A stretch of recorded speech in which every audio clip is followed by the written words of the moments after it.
Good afternoon. I'm David Ackerley. I know many of you, and it is a pleasure to once again host a Hall lecture, which we do every year. And also, I just want to extend a special thanks to all of you, an incredibly special thanks to anyone who had to come from as far as Sacramento or beyond on a crazy, crazy day. I can tell you, I woke up this morning like, we're not really doing this, are we?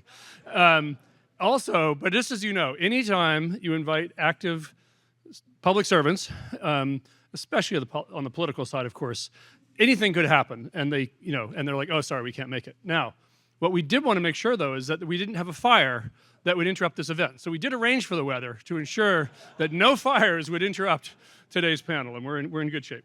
Okay, I do want to give you a little background on the lecture before we get started. And this lecture is named for Sherwood J. Hall.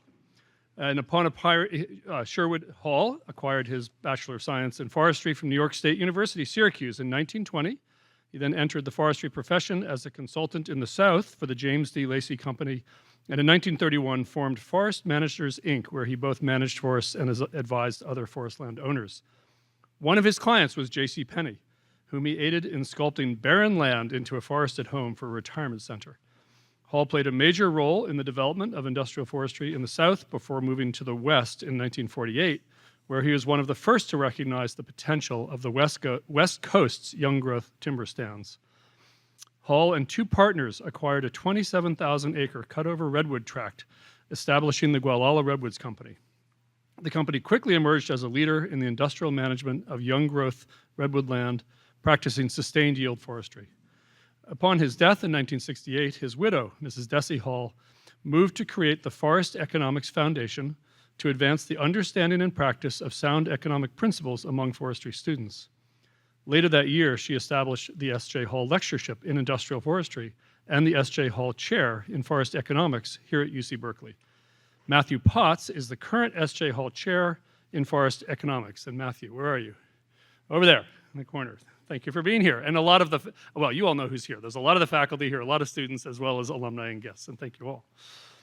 Hall felt strongly that economic understanding is basic to effective forestry and to a strong nation.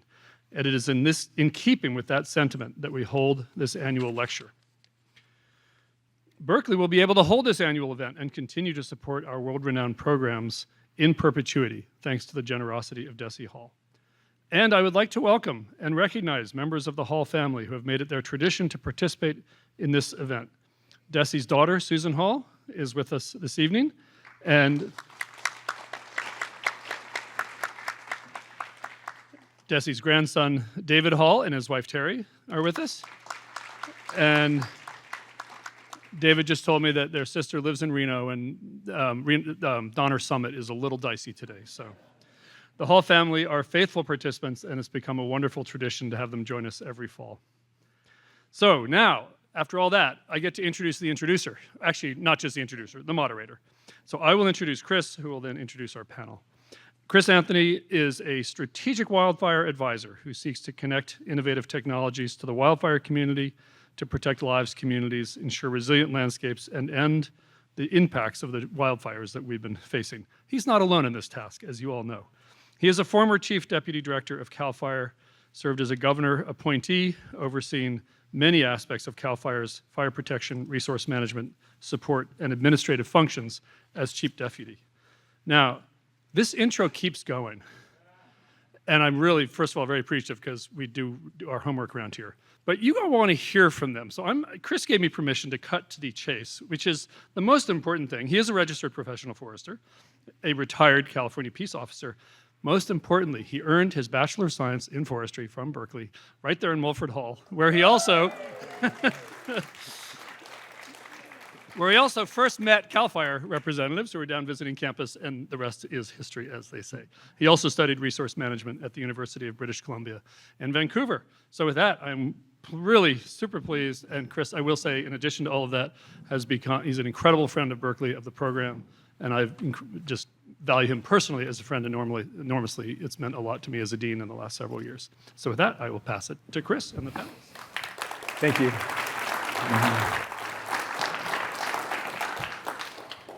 Thank you so much, Dean Ackerley. I really appreciate that introduction. And I wanted to start by thanking all of you for taking the time to be here tonight, for choosing to spend your Friday afternoon and evening with all of us. This panel presentation wouldn't really be anything without you being here. And I also wanted to specifically thank the Hall family for the generous endowment to make the S.J. Hall lecture series move forward. Without your support and your generosity, this wouldn't happen. Since 1969, which is just astounding to think about, and just the long history of groups and people that have been here over many, many years is really fantastic. I'd also like to thank the UC Berkeley staff who also provided this opportunity for us and who have worked so hard behind the scenes to pull this all together. There's a lot of work that goes into making this happen. And then I also wanted to do a shout out to the students. How many students are here tonight? Raise your hand.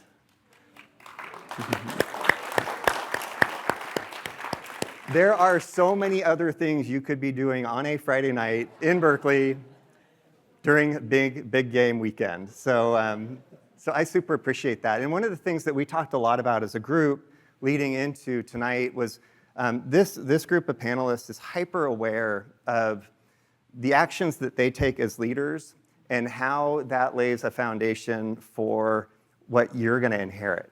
And because generationally, we build off of each other over time.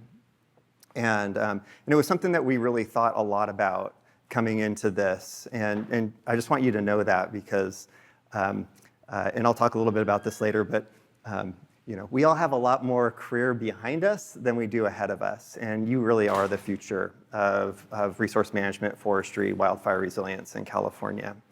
So really appreciate you being here.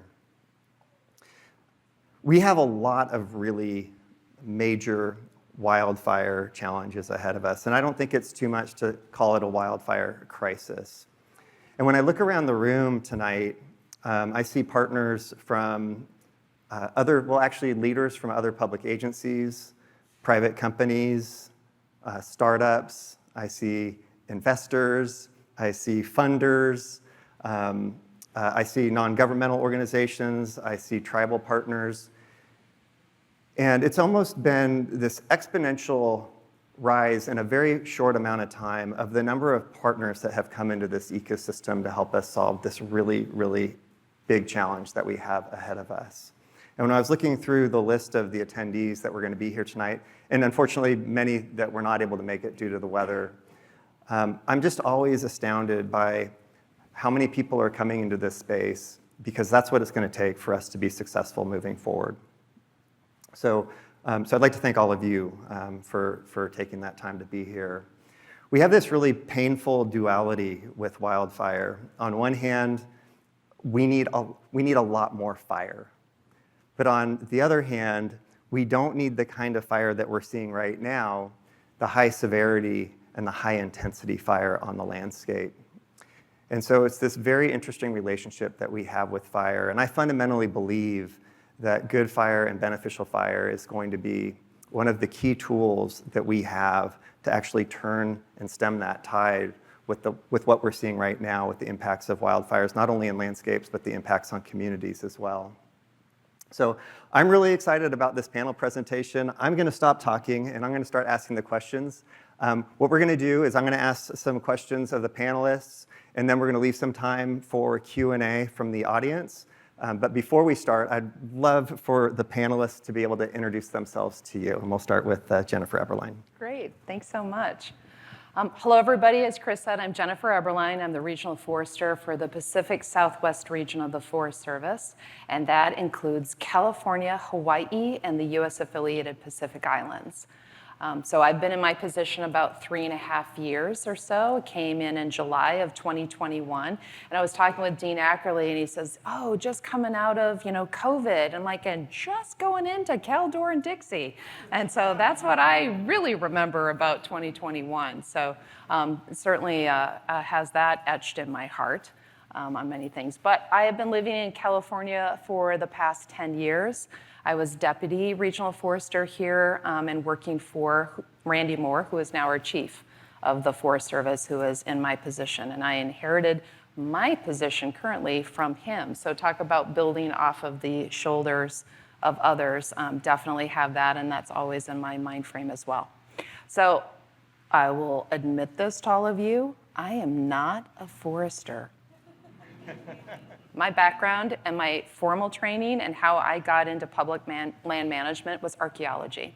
So that's how I entered into that, and anthropologist is my degree.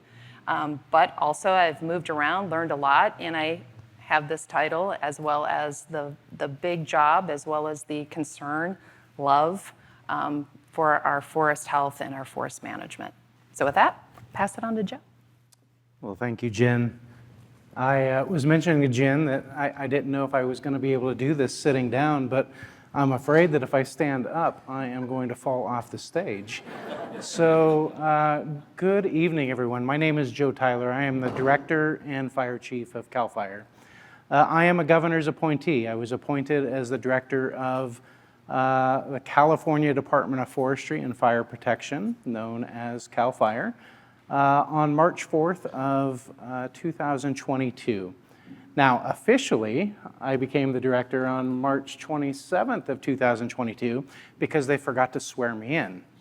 But what a great opportunity is to lead a natural resource protection, fire prevention, and fire suppression organization. This spans the entire state of California in 21 operational units across 2 regions and Sacramento as our headquarters location. Now, I have been with the organization for 34 years, and I think as we get into some questions today, we will talk a little bit about what 1990 looked like compared to what 2024 has looked like. It is a great opportunity to watch the department expand into areas, to focus on areas in which we have found ourselves not embracing, or even perhaps finding ourselves in situations in which we embraced it at one point, but due to budget reductions, we found ourselves where the focus of the mission of the department changed. We found ourselves by perception. The change simply of the color of a uniform changes the perception of what you do. Changing the patch on that uniform also changes a public perception of what you do and a culture of what your mission really is. Now, through some of those budget reductions, I had a great opportunity to work for Chris Anthony. Chris, as a registered professional forester, due to budget reductions, found a way into law enforcement and fire protection through our training bureau in El Dorado County, and that was really where he and I began working together for the first time, and continued from 2006, 2007 on, working together for the rest of our careers to where we were partners up until his retirement there at Sacramento headquarters. It is a great honor to be able to be here and speak with you all today, some of our experiences, where we've been, where we are, and where we are going. But Jen, I too am not a registered professional forester. It's okay. We're together on that. Right? So it's all right. So, which is a unique situation within the department. But here's what I'll tell you is our registered professional foresters who come to work for the department are required to go through fire service training, and this is my analogy of that. They go through fire service training at our training centers, and sometimes, many times, our registered professional foresters are the top in their class. They're the top in their class because they haven't set a foundation. They are learning and they are absorbing. And so that's how I see myself when I became the director. Having the lesser knowledge of natural resource protection and resource management, my focus became that. And diving into that world just makes me that more appreciative of what we're doing and that much more laser focused on what we're doing as well. As we look in a time of the state of California of having some places of budget reductions and places where we were fortunate to have The voters of California passed the climate bond. We can continue the momentum that we have been striving for over the last several years. So we'll dive into the questions deeper, I'm sure, but thank you for allowing us to be here. Hi, I'm Patrick Wright.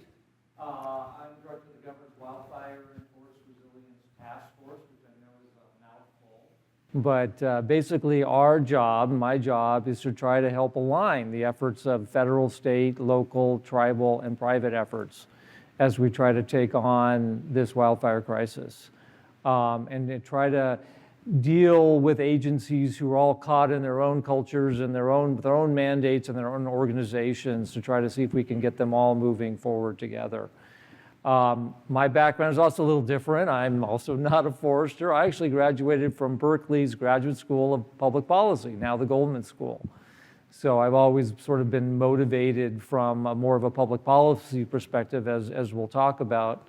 I also spent, before my current job, almost 20 years in the Lake Tahoe Basin, working for a small entrepreneurial state agency called the Tahoe Conservancy that did all kinds of lakefront parks and lake clarity projects, forest health projects, pretty much everything under the sun, which also was really helpful in taking a sort of a broader perspective of what's necessary up there to both help the economy and the environment.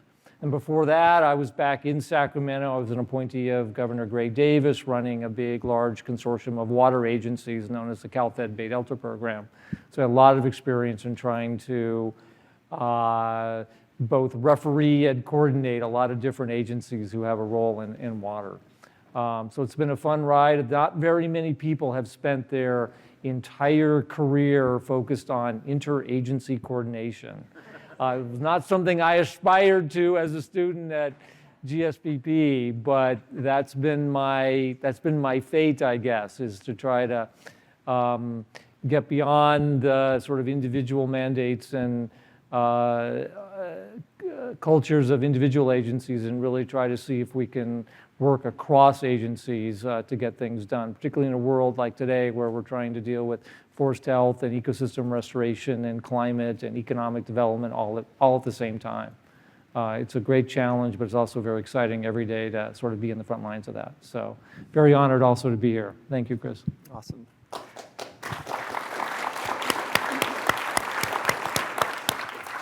All right, so I wanted to start by setting some context. So when you all started your careers, we were facing a very different set of challenges, and the circumstances were much, much different than they are today. And I'm curious, as you reflect over your careers, from when you entered into your respective positions, what is something that you have seen or experienced or learned that has left an indelible mark on you and influences how you lead today in the positions that you're in? And we'll start with you, Jennifer. Yeah. So thanks for that question. And obviously these were so thoughtful and made me reflect a bit. What was it? And I want to say earlier in my career, I was an archaeologist. I've got 32 years in the Forest Service. So when I was in my early 20s, and I'm sitting in a room with a hydrologist, biologist, silviculturist, forester, forest paint marker, the whole suite of that. And I'm in my first interdisciplinary team, and we're laying out and looking at a project that was a timber sale. And I started out in Wisconsin. I'm from Wisconsin. And it was, big timber country at that. So I remember sitting there and they said, okay, so here's all the things that we need to account for, accommodate, I'm like, we got to reconcile all of this as we're moving through and thinking, how do we plan this project? And it hit me, oh my gosh, we are talking values. I have to sit and think about, it's all about personal, professional, community, public, government, tribal values. And how do we all move through this? This is just the Forest Service internally, let alone externally. And it was my one realization, this is people management and value management. And that hit me really hard, and just how challenging that can be.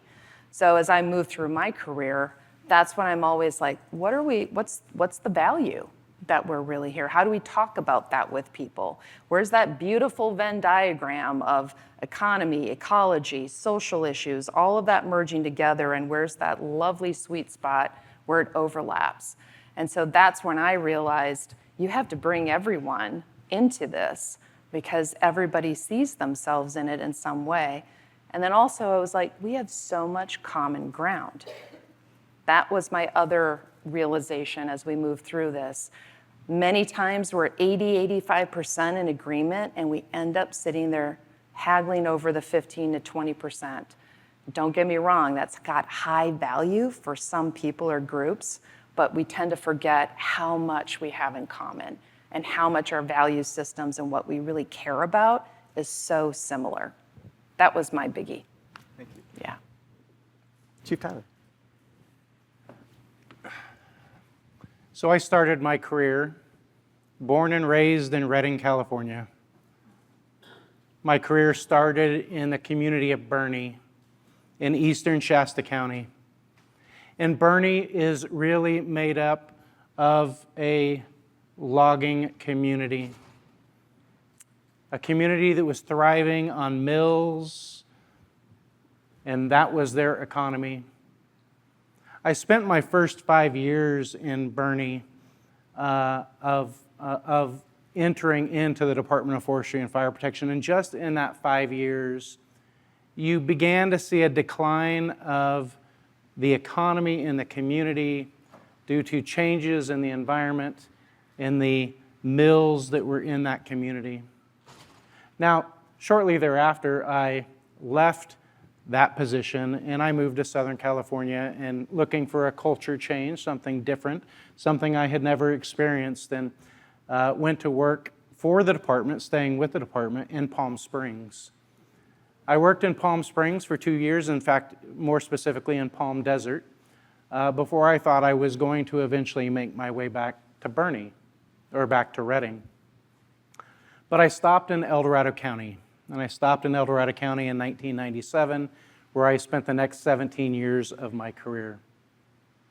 Part of the time that I was in the Amador El Dorado unit, I eventually became the administrative officer of the unit, handling all contracts, all finances, all personnel matters, all things around agreements and relationships around those agreements with our local, state, federal, and private partners. Coming up in an organization of fire suppression, you become focused only in that area. But it was at the point of building into understanding that there was a different side of the department, a different side of support personnel, a different side of agreements, an expectation of understanding those agreements and the importance of those relationships. Now, some of the things that I saw, as I talked about working with Chris earlier, was I saw over time in the 2005 and 6 era, due to a decline in funding, that some of our department's natural resource protection, resource management programs were beginning a decline, and that they were moving into fire suppression roles because that was where the positions were available. In 2012, the state of California took another significant decline. But because of the fires that we saw in 2003, in the Cedar Fire of San Diego, the Witch Fire in 2007 in San Diego County as well, the focus became fire suppression. The focus became less of our resource management mission in budget reduction times. And in 2012, in that time that I was an administrative officer, we saw where the deep cuts came to our resource management staff. The focus became the fire suppression mission, and it became even more focused when 2014 and the North Bay fires began to occur, that was what the focus was. And it took a couple of years for people to realize that we cannot fight our way out of the wildfire crisis in California. so many people were trying to tell organizations that already, but we were not listening. So it was a time to open our ears, to focus and to listen truly to what we needed to change in California. It was that time, back to the administrative officer, back to your statement of where did the impact really hit me? And it was that about the relationships of where we had to go into the future, how we had to open our minds and start looking to what the future was going to bring. Side note, after I left the administrative officer position, Chris Anthony took it. So, in quick note on that, never follow Chief Tyler after he vacates a job. No way you can keep up. Train wreck. No.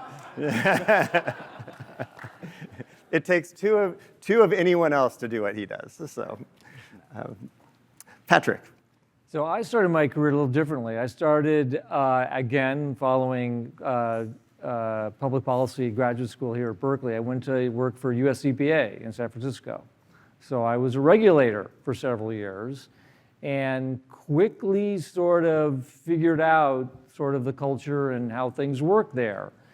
And what I found, somewhat to my surprise, after studying how to solve problems and see things from different perspectives, inevitably the culture in regulatory agency is not to ask what's the problem we're trying to solve, but what rule applies.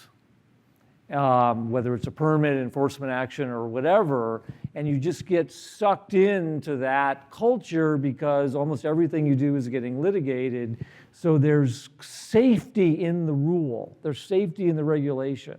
And if folks are following them, you're good. And if they're not, they're not. And so you often, very often, sort of lose sight of what we're actually trying to solve, which is often trying to facilitate a timber harvest or a development or a project while protecting the environment rather than just having a yes or no answer.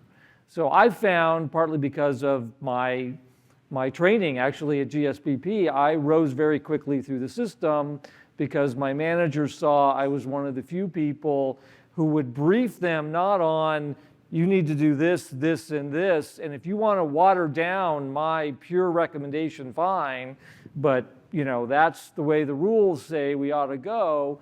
Instead, I would brief them on, well, here's where the environmental community is, here's where the business community is or development community, here's a way that maybe, or a couple of options that might help to address this. That's not the kind of feedback that they candidly were used to. And so that sort of stays with me as a manager who looks to my staff, not to just tell me what the practice is or what the rule is, but give me the big picture. Tell me what we're trying to do here. Tell me what we're trying to accomplish, whether it's NEPA, whether it's CEQA, whether it's permitting. We're all in these silos where we're bound by these rules. And I think the key that I found, and hopefully the students here will find, the more you can take that bigger picture perspective and keep yourself in a problem-solving mode, I think that will be a key to advancing your career, and in particular, learning all the different interests at stake and recognizing that they're legitimate. It's very easy, particularly today, to sort of demonize the other side, but I learned very quickly if you can figure out ways of addressing the legitimate interest of each of the players, you're just going to be a lot more successful than sort of the win-loss situation that a lot of us tend to be in. So that was sort of my moment of realization earlier in my career, my recognition that taking that approach really made a difference for me in my career. Awesome. So I want to ask a question about change and change management.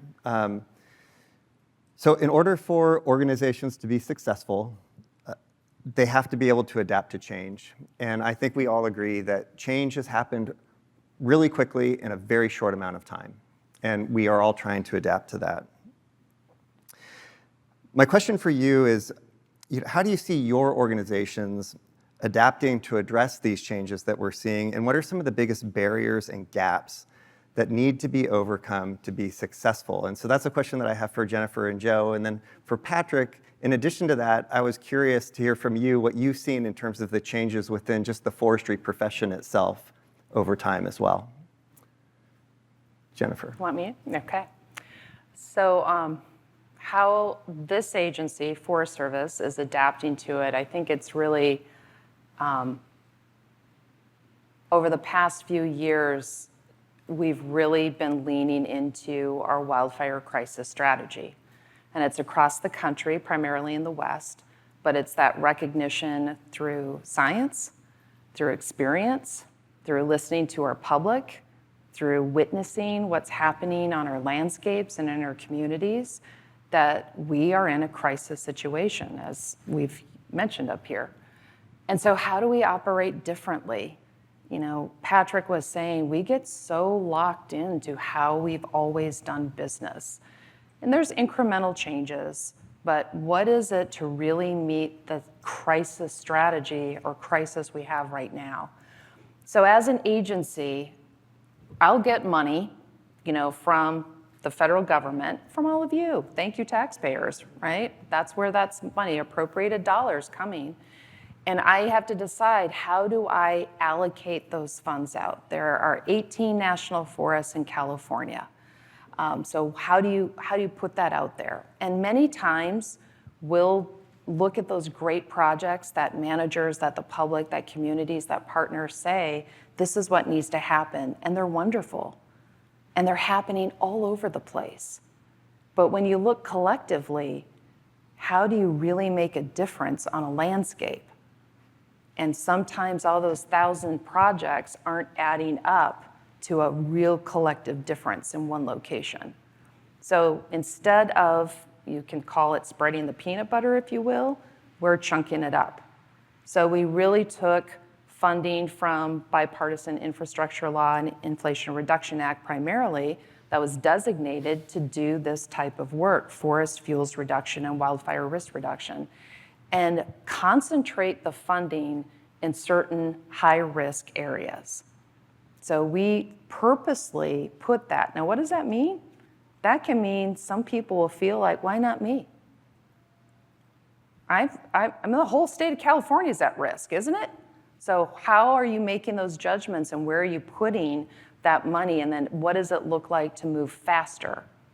So it's breaking down, using authorities that we've never used before in the National Environmental Policy Act, using emergency authorities, getting approval through our chain of command in order to really speed up and go faster, bringing the regulatory agencies along, Patrick, like Fish and Wildlife Service, National Marine Fisheries Service, and really sitting down and focusing with our federal family on how can we break through some of those, you know, I won't say bottlenecks, but how to move quicker and faster. And then I know Patrick will talk more, but it's really working with major partner, the state, working with Joe, working with Patrick, and working with the governor here of establishing a task force to, as Patrick had said, not only just federal agency, Forest Service, but how do we collectively pull everything together and really focus our time, attention, and resources? So that's, I would say, one way that the agency is me trying to realize that if we don't move faster in certain locations and prove that we can do this, get those treatments done on the ground, they actually have an effect, particularly on suppression, as well as forest health. We need to do that and show that we can really accomplish great things. So that's a major difference over the past few years of how we've actually used our funds, resources, and attention. And then again, barriers are always just, sometimes we're our own worst enemy. And it's hard to change culture. It's hard to change how you've done things for 20, 30, 40 years. When somebody comes in, I'm like, no, I'm competent on this process. I have worked for 30 years to understand how to do this well. Don't change this on me. And it's that change management of showing, here's where we need you, and here's where you fit in, and here's what we need to be and get there. Bring your expertise with us and help us change to where we need to be. So focus on the past, but change to where we need to be. Joe. I appreciate that. So I hit on this a little bit already, and that is that we saw a couple of large fires in 2003 and 2007, and then we hit the North Bay fires in Really, from 2014 to 2018, we saw significant fire activity across the state of California, specifically here in the North Bay. We saw significant air quality issues in communities. And the focus became, for a little bit, of the shiny object, and the shiny object was a uniform. The shiny object was firefighters. The shiny object was the necessity to put the fires out, to improve the air quality, to have an enjoyable quality of life in the state of California. But we were missing so much. We were missing so much, and that we can't fight our way out of these fires. In 2019, things were a little calmer. In 2020, we had the Dixie Fire, and in 2021, we had the Caldor Fire, both of those fires burning from the west side of the valley across to the east side. Chris and I were sitting on Echo Summit together in our separate vehicles as the Caldor Fire burned over what everybody was saying wouldn't happen, burning through the granite and into Christmas Valley and into South Lake Tahoe. It certainly happened, though. And we were there as the embers were coming over the top of Echo Summit. So as we look at where we are and where we're going, we recognize that the challenge is the culture. And I'll build off of what Jen was saying. The challenge is tradition and the way we have always done things. And as an organization who is so proud of the way they do things, they close off. They close off and become individuals who believe that we can do it ourselves. And yet there are so many bright minds, innovators, and ideas that are out there that can help change the climate and the environment in California. And it is really part of Patrick's job that is assisting us in bringing everybody together to be able to have those discussions. So that becomes culture, becomes some of the barriers and challenges that we have. Bureaucracy becomes some of the challenges and barriers we have that at times, Secretary Crowfoot of the Natural Resource Agency, one of his goals is cutting green tape, cutting down barriers. But we find ourselves of hearing about great ideas and great concepts and find ourselves in situations locked up in months of contracts and logistics to try to achieve those goals, which began discouraging people. So in our 2019 strategic plan as part of the Department of Forestry and Fire Protection, one of those goals was building an engaged and motivated workforce. We recognized from the challenges we were having, where most of our personnel were fighting these large and damaging fires for 30, 40, 50 days on end without breaks, that I had a unmotivated or less motivated department at that point because they were fatigued and exhausted. And so how do we overcome that? We overcome that by recognizing that we have to utilize change management. We have to embrace all of our partners that are out there to be able to make California more resilient, not by fighting our way out of fires, but by improving our forest health, improving the defense of our communities, and those are the initiatives that we're working on. In 2024 here on July 1st, well, shortly after July 1st, due to bureaucracy, we rolled out our new strategic plan. And our new strategic plan for 2024 for the next 5 years really focuses on integrity of our personnel, the service that we provide. But there are two specifically, and that is recognizing the needs of our community. So community is one of our core values now, and diversity is part of our core values. Why did we go to diversity? And it has been a good discussion across the department, because where we're at currently, people see diversity as a diverse demographic of the people of California, but it's so much more than that as well. It is about recognizing that there are people out there other than CAL FIRE that have great ideas and great voices to be able to move us forward. And it takes a lot to move a large ship of 12,000 people, soon to become 14,500 over the next 5 years, to be able to turn that. But we are slowly working with partners, with the assistance of Patrick and the task force, which Jen, by the way, co-chairs, to really open up the minds, thoughts, and ideas of our people to make California more resilient. So I'm going to answer that question, Chris, by giving you and folks here sort of the arc of my learning curve on forestry. I didn't have a forestry background. I spent 20 years in water policy, and I ended up moving up to the Tahoe Basin in January of 2006. We had one person, even though the Tahoe Conservancy is a landowning organization, we own like 5,000 parcels all over the basin, some small, some big. We had one forestry person. And we had 2 people at CAL FIRE who we contracted with. That was it. And then in 2007, the Angora fire hit and everything changed. The basin, it was a huge wake-up call. Folks understood, wow, this issue of forest management that frankly we had ignored for a long time, we need to get on top of. We need to get all the agencies in the basin working together. There was a big bi-state commission that helped make that happen.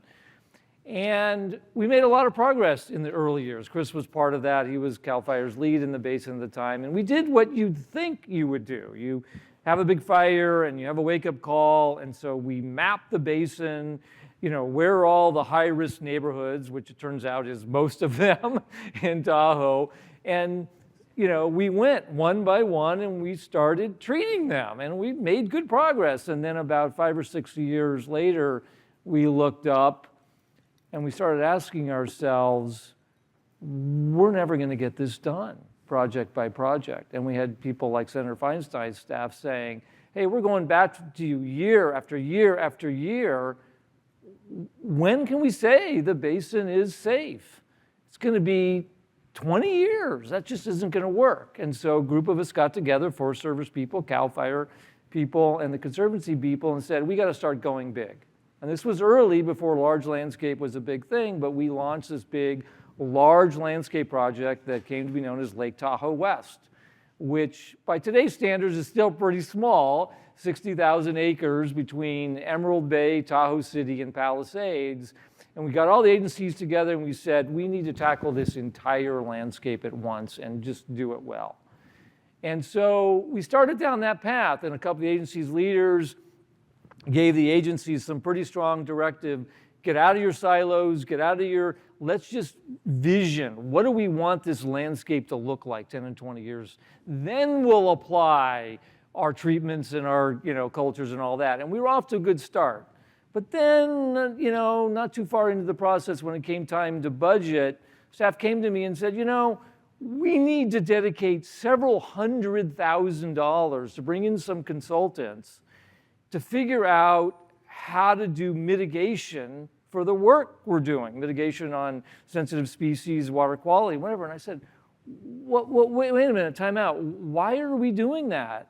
Why aren't we bringing those people in to figure out actually how to improve habitat for sensitive species or for stream zones?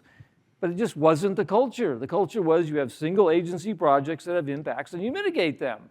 You don't work together with the ecologists and the regulatory agencies on a forest health project. You do a single person project and you mitigate. So we really tried to turn that around. And it was one of the first times in the basin where we really tried to pioneer that approach. And so we were marching down that path, and then they started briefing me on some of the maps of where the treatments were. And I said, well, wait a minute. Why are there no treatments in stream zones or in these protected areas or in any of the steep slopes? And the answer was, well, Tahoe Regional Planning Agencies, regulatory agencies won't let us go there. And so I sort of, not so naively, because this would happen in the Angora fire, but aren't those areas just going to burn? Well, sure enough, in Angora, one of the reasons why there was so much damage is there was a stream corridor where the fire started in the campground, just swept right down that stream corridor. And so it was a real lesson that I think the ecologists and others have now, is big part of the peer-reviewed science, that in fact we do now need to go into areas that otherwise were thought of areas that need to be walled off.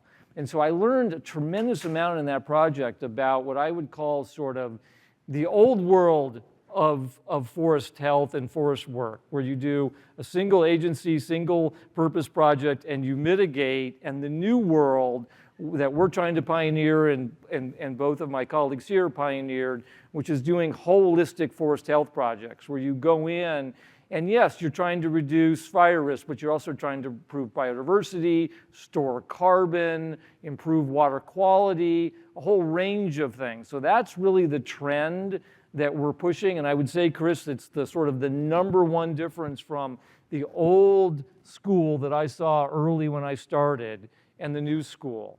The problem with that new way of doing it, as we've just talked about, is it takes coalitions of agencies who traditionally have not seen eye to eye to actually work closely together. And I was reminded of that actually twice earlier this week. And the first time I was reminded of that is when I learned that the Fish and Wildlife Service is now coming up with what they call a conservation plan for the Sierra. And one of their sound bites is they're doing that to balance the forestry work that's being done. And so I asked them, well, wait a minute, let me get this straight. You've got this Forest Service project in, let's say, in Stanislaus County that's all about ecological resilience. You're going to balance that? That doesn't. And her answer, to her credit, was, you're right. The world is changing. We need to start changing our language. It's not about balancing. It's about working together to try to improve projects. And the other example, which I think is even a bigger one, how many people here followed the Northwest Forest Plan at all? Well, what was fascinating for me was to read the headlines this week, because the new version of the plan, the old version came out in 1994, new version came out, and the press did not know what to do with it. Because the 94 plan basically said, here's all the restrictions that we need to put in place to protect spotted owls and sensitive species. We need to limit logging everywhere to protect those species. And the new plan that came out last week, arguably, depending if you're just looking at the bumper sticker version, says we need to vastly increase thinning and logging to protect those sensitive species. And the press are like, I can't get my head around this. And so sure enough, when they were doing interviews, there are still folks on both sides fighting the old battles and trying to frame it that way. But there's a new crew that's arriving in town that says, yes, we do need to do a lot more thinning, a lot more work, but we need to do it differently. We need to do it holistically. We need to do it across agencies. We need to do it on a large scale. And I think, again, that's sort of the wave, and I think the new Northwest Forest Plan sort of exemplifies that, and it's certainly something we're trying to do and trying to encourage across the board in California as the new path forward. Awesome. So I want to dive into technology and innovation really quickly. I can remember so vividly in 2012, I was on a fire, and I was wondering, where is all the technology and innovation that exists in California? If California is the epicenter of innovation and technology, how come that's not been translated into the wildfire community?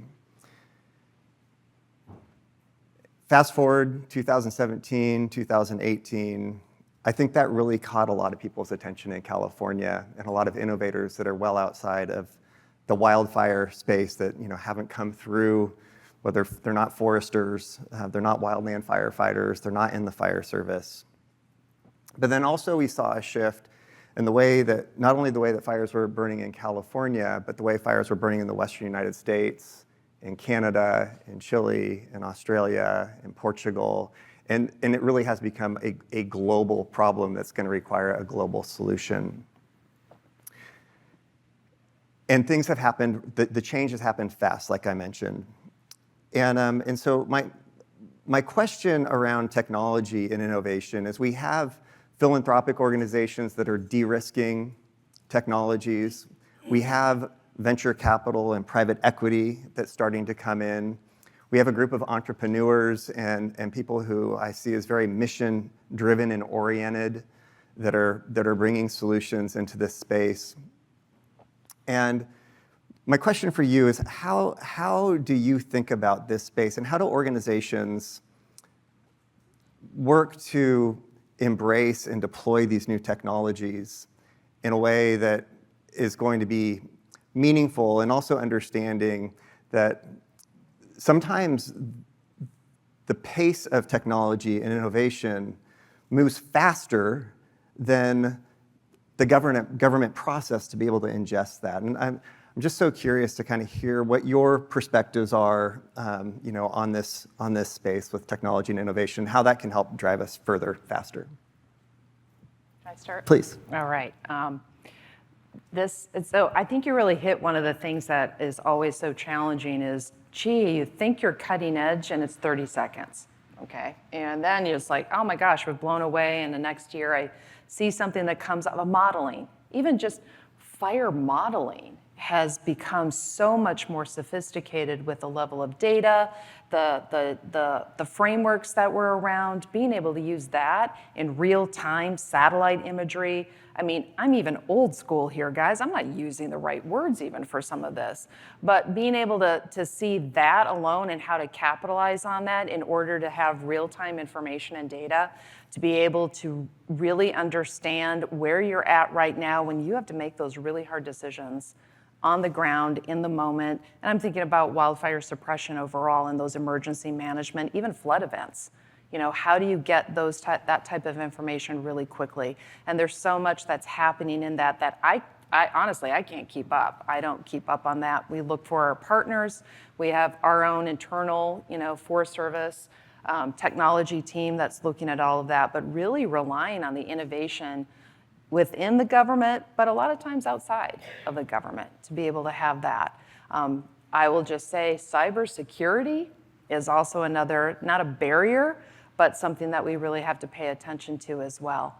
Outside of aviation and the modeling type of things for wildfire suppression, what I'm also really excited about is using some of the venture capitalists as well as Google.org that was doing our Planscape, which is a land management or I'll say a scenario building modeling that you can actually use with our communities. Work through scenarios, if you value outdoor recreation and you want fire management and risk reduction, what does that look like on a ground on a piece of land? How would you model some of that? And I'm really happy that the task force, has been able to support that. There's also others, Land Tender is one, and even others I've seen coming online of how do you work with communities and be able to really think about planning. And I know planning has God, how boring. I mean, really? But that's where it all comes together. That's where you get your values. That's where you sit down and go, what is important? To be able to talk with people, but visualize it and running scenarios. If you emphasize this value, here's what it does to everything else, and gives you a chance to think differently and think creatively.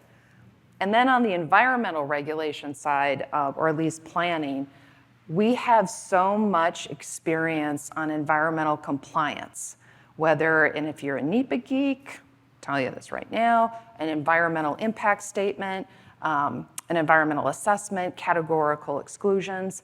We're really taking all of that data and actually being able to draft up, if you will, what would an EA environmental assessment look like?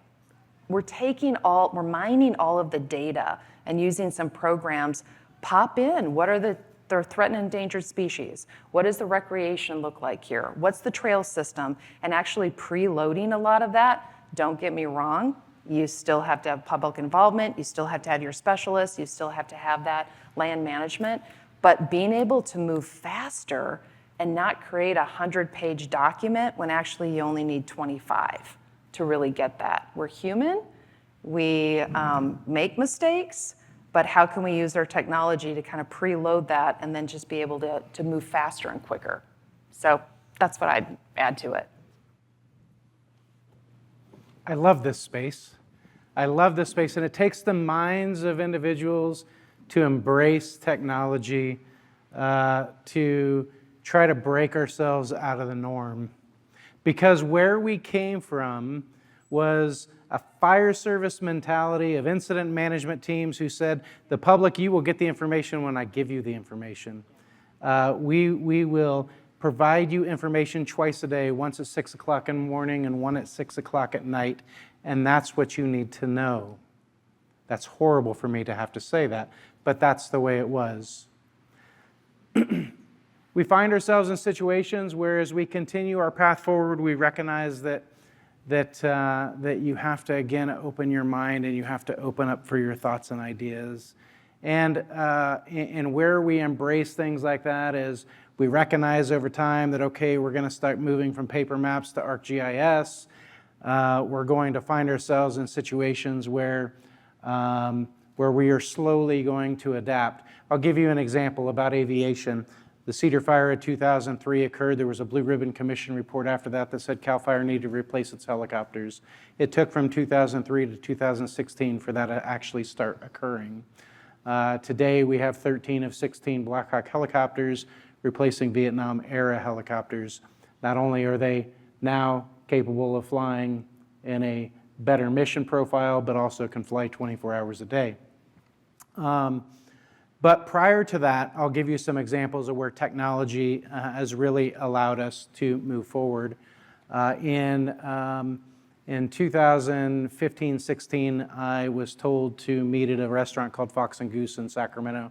And when I went there, I went and met with UC San Diego, Gray Davis, at the time, who was leading the board on that to create what was the first implementation of Alert Wildfire, which is now Alert California, where the state of California would enter into an agreement to add 100 cameras across mountaintops. Today, there are well over 1,000 cameras across mountaintops that are there for early detection. Now, they wanted me to sit in front of the legislature and talk about early detection, but in 2017, I could not do that.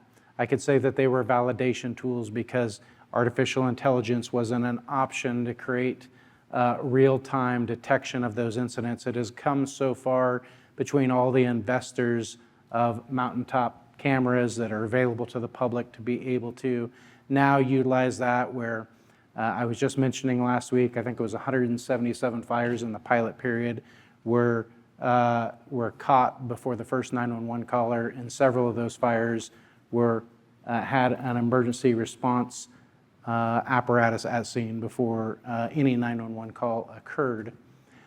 Now, aside from that, in 2019, we entered into, at the direction of the governor's executive order, the Innovative Procurement Sprint, which really invested in technology.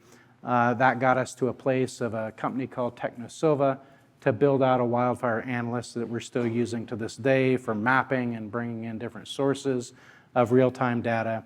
At the same time, we started implementing automatic vehicle location devices for all of our vehicles, and now we're moving into a world of dismounted locators for our firefighters on the ground as well. Bring that and continue to move it fast forward.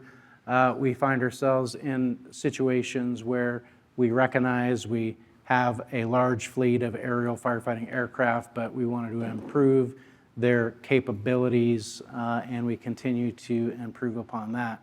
But as the administration has invested over $2.8 billion in California in a variety of ways, both in prevention and suppression, there becomes a point of public transparency and where are your dollars going and what is the work on the ground. And I hope I don't take this away from Patrick, but we recognize utilizing technology and the need to do that. Every one of our 21 units had individual unit ignition management plans and plans that they would have in place on what are the important projects that they wanted to do fuels reduction in.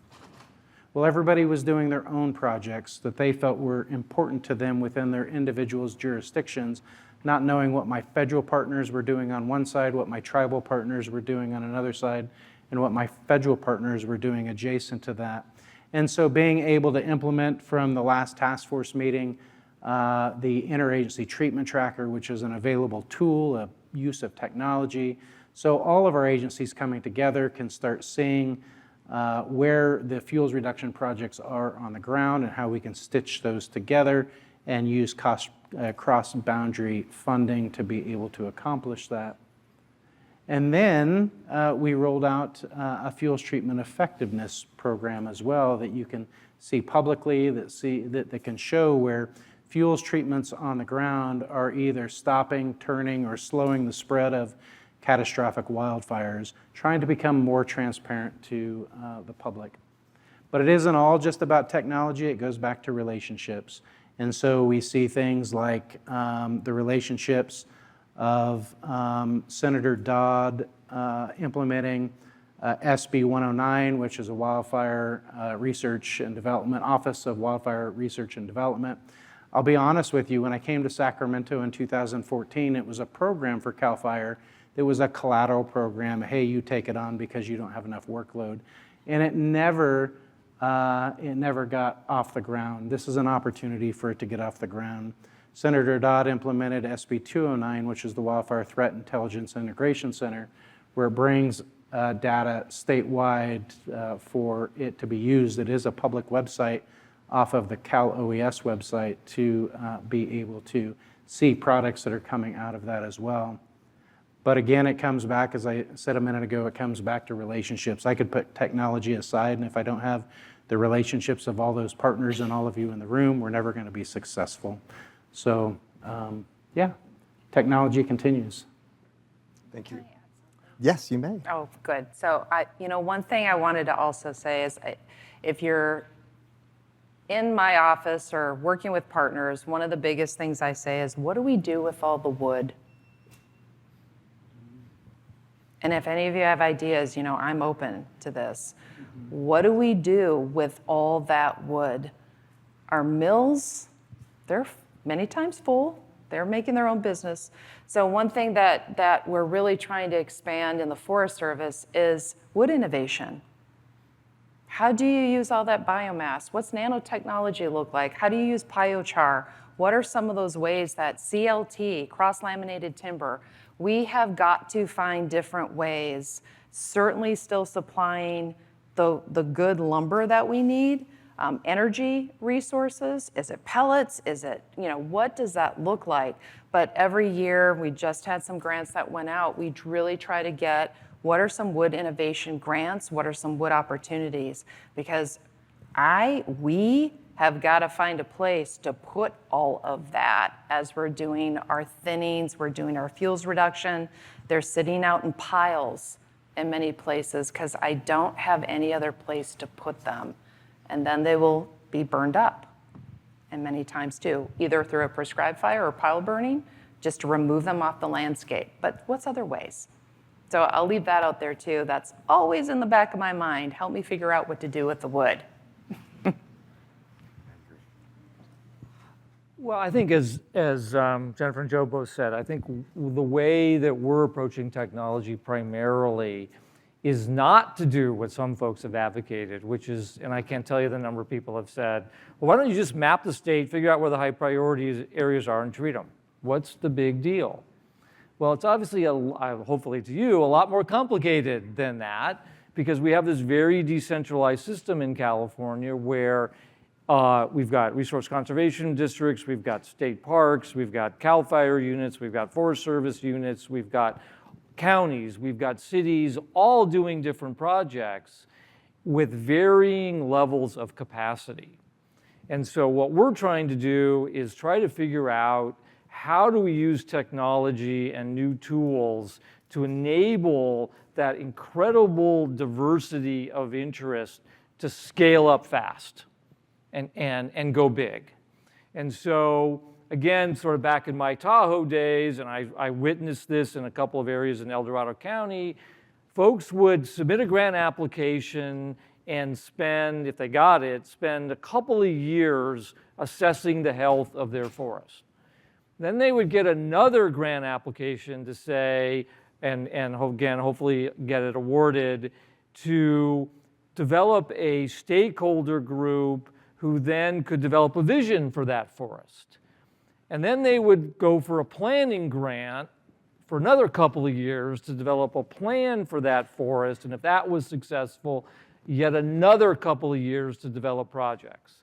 So basically, 10 years ago, you're talking 10 years from beginning to end. What we're hoping some of these tools will do is enable local forest managers, collaboratives to reduce that to literally just a couple of years, so that you've got the tools right now to know the structure and condition basically of every 3-meter parcel in all of California.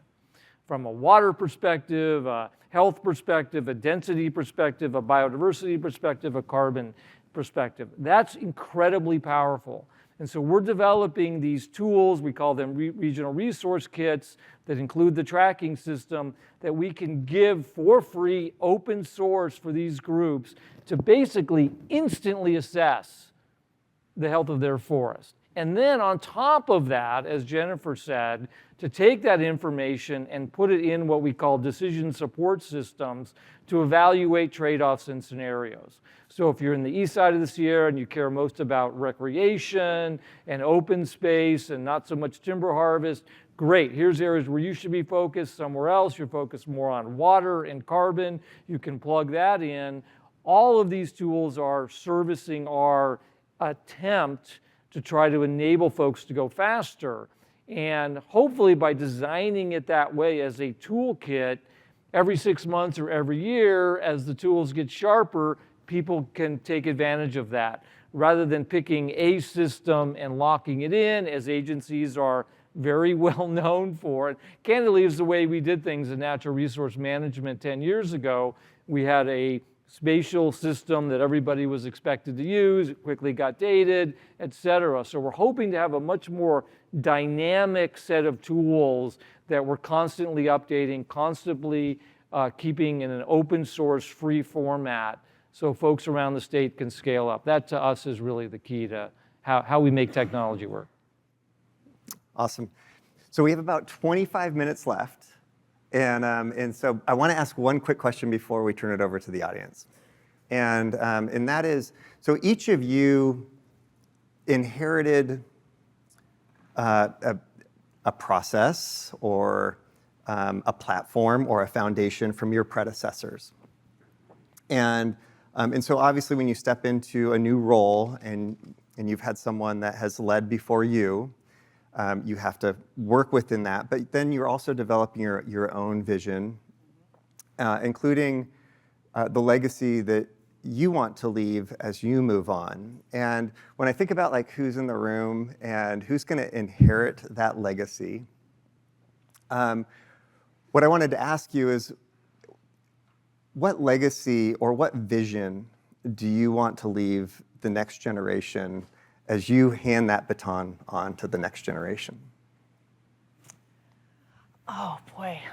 So I'll say, one, I want to leave it better, certainly for the next generation to come in behind me. And what does that mean?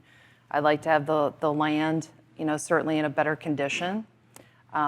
I also want to have an agency that is open, curious, partner, knows the expertise and wants to invite other experts to the table. Being able to sit in really hard conversations. I will advise all of you students, this is a little sidebar, advise of it, learn how to have get your interpersonal skills. Be able to sit in conflict. Be able to maneuver through it and don't be afraid of it. That is one of the key things, because hopefully you've all heard, all of us, you cannot do anything like this alone. And no matter what, when you work with people, doesn't matter what, you're gonna end up at some point, I don't agree, how do we work through this? So please, many people, when they go into the Forest Service at least, I'm like, yay, I get to the work in the woods and I don't have to talk to people. And then they all quit, oh my gosh, this is all about people. How do I, so constantly keep that fresh and really develop those interpersonal skills and communication skills and facilitation. And so I want to have this legacy as we're conveners. We bring people together. We open and invite people to the table and sit with us and let's all figure out the challenges and the problems together. And that diverse opinions, like Joe was saying, diversity is a strength. So when you get all those ideas on the table, it is amazing what you can sit down and really get things done. So that's what I'm hoping to leave. Thanks, Chris. So Chris, I would agree that we come into these positions and we are taking on work of our predecessors, and very rarely do we come in with this idea, and it's part of actually one of the issues I have with the executive team that I have, great team of individuals, but they come in with these thoughts and these ideas of what they want to accomplish, and they recognize that when they arrive, they are working on the work of their predecessors to achieve those goals, and if they are able to start implementing some of their own goals and ideas, they won't accomplish that by the time they end their tenure in their position. It is about relationships, and if I could leave the department in a better place, I know that my predecessors before me have attempted to build relationships, and those relationships need to continue to be built. I hope to find the Department of Forestry and Fire Protection as a place that is one of just many organizations on the larger scale of thing who are trying to make our forests healthier, our landscapes more resilient, to recognize that we are at a place that I hope that the future leaders of this organization aren't so dependent on the fire suppression mission, that they recognize that we are still an all-hazard response organization as well, and we will be there for that, but that we have invested even more in the prevention effort and the resilience effort into the future. So I would say for the task force, I hope our collective legacy, and I say collective because Jennifer and Joe are key members of our executive team, is to institutionalize the collaborative approach that we've been pushing. And like any kind of operation like this, we have wins and we have losses. Back to the Lake Tahoe West project I talked about before. I had this vision that, okay, we got this landscape, it has state parks land, it has Forest Service land, it has Conservancy land. How about if we have one crew that goes across all three of those ownerships and just gets it done? We couldn't do it. We tried for 3 years, but between CEQA and NEPA and contracting rules and other things, it didn't happen. So you learn that it's a series of incremental improvements as we go.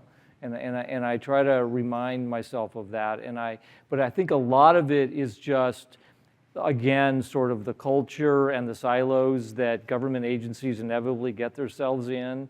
But there's also, I think the thing that is challenging is there's not a lot of rewards within individual agencies yet to reach across the aisle and collaborate. And we're trying to develop new structures to cement that. Candidly, what it takes is leadership. It takes these two leading the way with their organizations to say, we can do a better job if we're partnering, rather than having it yet be institutionalized to the degree that we'd like it to see. I often tell this anecdote back from earlier in my career, that if you ask unfortunately, often a typical state or federal mid-level person, would you rather run a $10 million grant program that's yours, your department's, or would you rather collaborate with 3 or 4 other agencies and jointly run a $50 million grant program? Which would you rather do?